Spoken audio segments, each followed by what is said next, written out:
Bonjour, bonjour, c'est Lexis3. Aujourd'hui, on va parler du booster de Rage Phantom, sorti il y a 2 mois et demi. Je vous mets le lien de la vidéo en haut à droite et dans la description. N'hésitez pas à cliquer. On va voir aujourd'hui qu'est-ce qui a marché dans ce booster, tout simplement. Donc, qu'est-ce qui a marché? On parle de compétitif et de cartes très fortes.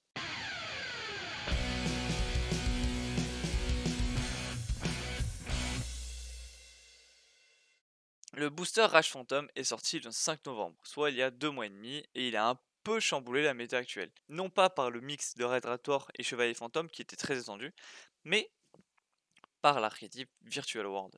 Il est devenu super complet, très fort contre les decks méta, ce qui l'a propulsé vers le haut niveau. Cela permet de passer des entraps tels que H, Gamma et Nibiru, qui sont les 3 entraps les plus utilisés en ce moment et les plus génériques. Le deck, en plus de ça, permet de sortir une carte très forte qui s'appelle VFD, le True King of All Calamities. C'est une Xyz permettant de bloquer le jeu adverse en stand-by phase. De plus, si une fois ça ne suffit pas, elle peut l'invoquer 2 fois s'il le faut dans un seul tour. C'est très fort, c'est trop fort. Au dernier LCS de Luxury Gaming, très médiatisé sur Twitch, sur le top 16 du tournoi, 7 sont des decks Virtual World, ce qui est énorme, ce qui représente bien le fait que le deck soit on fire. C'est un grand coup de Phantom Rage qui amène un coup de fraîcheur.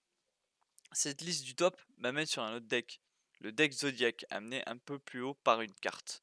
Arsenal Divin à Azus, c'est une carte incroyable, STR, mais quand même pas broken, mais on n'est pas loin.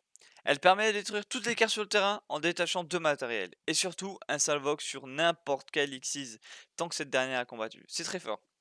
Elle est utilisée dans tous les decks, utilisant beaucoup de Xyz comme Zodiac.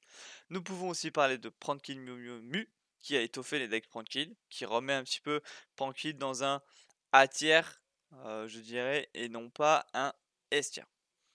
Après cela, le Phantom Rage n'a pas montré de bonnes cartes ni de bons archétypes pour l'instant compétitifs. Nous n'avons pas vu par exemple les Tribegards. Voilà, c'était le petit résumé de Phantom Rage, 2 mois et demi après. J'espère que ça vous a plu, c'est la fin de la vidéo. Merci de me suivre, c'est super cool, et à la prochaine.